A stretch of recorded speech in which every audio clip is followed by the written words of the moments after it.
Well, where they're not changing is at Melbourne, where Christian Petracca signed a 7-year contract. Now, that is 7 on top of where he is at the moment. So he's still got 18 months to go. So it's basically 8.5 years, if you like, going forward. 7 years. Here's what Christian Petracca said today and gave the good news to the Melbourne Football Club website. Obviously, it was a lot of thought to go into it. I think it's my whole career pretty much. So to sort of map out a 7-year plan with the club is really exciting. And I think the last 3 years there's a sort of player-coach option in there. So I think I'm here for a long time. So it's obviously very exciting. I'm very, very happy. Congratulations to him. I think he's in the best 3 or 4 players in the game now. I think along with Dustin Martin, his consistency now, I just love what he's done. His body is rock hard. He's gone from the young kid with a bit of puppy fat with talent, the half forward flank, to the gun midfielder. It brings me, though, to these long-term deals and the risk. I wouldn't have wanted to give Petracca more than 4, to be honest, or 5 maximum, but it's what you have to do now to hold on to these players. And these are some of the long-term deals that have gone on over the years. Some have worked, some haven't. Go way back to Alistair Lynch, obviously 10 years. That was great for Brisbane, but he was on probably 200,000 a year at the time. Josh Kelly, 2 + 8. Jury's out whether that's going to be a good one or a disaster for the Giants. Lance Franklin, big question mark again. Was that worthy or was it not? Petracca will wait and see. Brodie Grundy, we're seeing the issues at the moment. Steve Caniglio, the issues with Stephen Lynch, Dusty Martin and Lockie Whitfield. So, to be honest, they're being forced into it with, I think, unrestricted free agency, the ability for players to move. But so why are they being forced into it, Lloydie? Why wouldn't 5 at $1 million be enough? Because the managers would be saying another club will offer us 7 years at $1 million. And that's the thing, if you're going to get them out, the offer's on the table. But the other thing is, I mean, you look at, I'll use Scott Pendlebury, for example. I mean, you wouldn't know what his contract was because he comes in and it hasn't been a 7-year deal, but he's been at the club for 12, 13, 14 years now. So the good players, if they're good enough, these things can be managed. The trouble is, of course, if you get an injury, I mean, I think there should be some sort of a break fee in there in that situation. Well, there's like anything, it's a risk, but the win for the club is they control their players. So they can trade, and clubs are pushing hard to be able to trade contracted players like they do in America. So that's the win is you've got control of your player for the next 7 years. So the only way he's leaving is if you decide for him to leave. So there's the injury risk. From a coaching perspective, and you're right, Petracca's got his off-season right, got rock hard, but that hasn't been his history.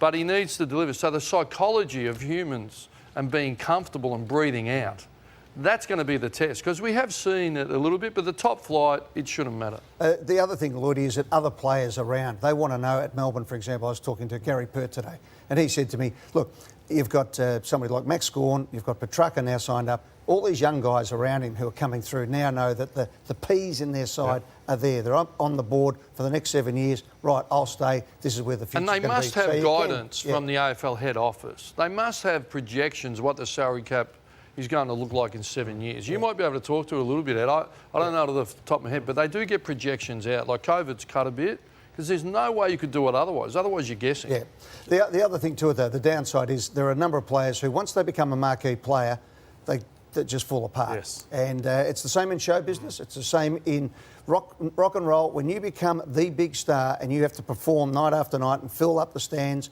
the pressure comes with it. That's why you get paid the big money. And we've seen a number of players in recent times get that big check and they've just fallen on their head. Well, I was interested in these quotes, Eddie, from Mark Corder, the Collingwood president, and I just wonder if Brodie Grundy's one of those players who has struggled with the pressure of it. Would we have liked to negotiate a 4 or 5 year deal? Yes. Did the competitive market push that out? Yes. Corder said we clearly would have liked a lesser thing, but that was where we are and where we are now, and the board signed it off. But that's the one thing I'll say, Ross, though. Once a player like Brodie Grundy is signed to 7 years, I know you control that player, but would it be scaring a lot of clubs off in saying, OK, we don't want to take on that amount of contract versus Grundy at 4 years? What we know is Treloar, you actually can pay some of the salary. Yeah.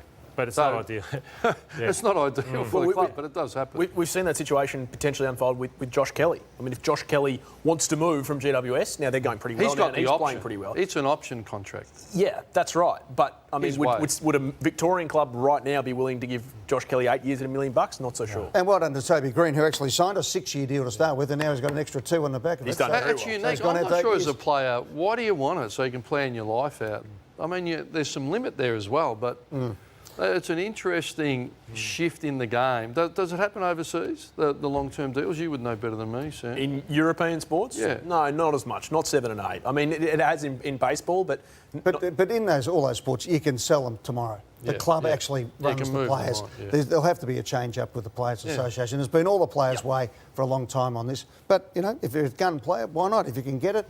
Hey, there's no moving Peter Hitchner at 9 News for that reason. But can you want to have really to the trying to see if Tony Jones got a 7-year contract. But to the viewers, I think so. Everyone understands this. It's not a list management decision in the end. No. These level contracts go to the board to be ratified. It's interesting. Glenn Bartlett's gone, new president, then the 7 deal. It's going to find its way onto the Sunday Footy Show. That one, Eddie. No, well, it's a beauty. That's what you have. You know, Tony Jones is there. Lavinia Nixon's there on the news, and you've got Peter Hitchner, who's been a stalwart. And from around that, you can move all the reporters in and out as much as you like. You've got the P's there, the tent poles, and that's why the big names get the big money, and so they should.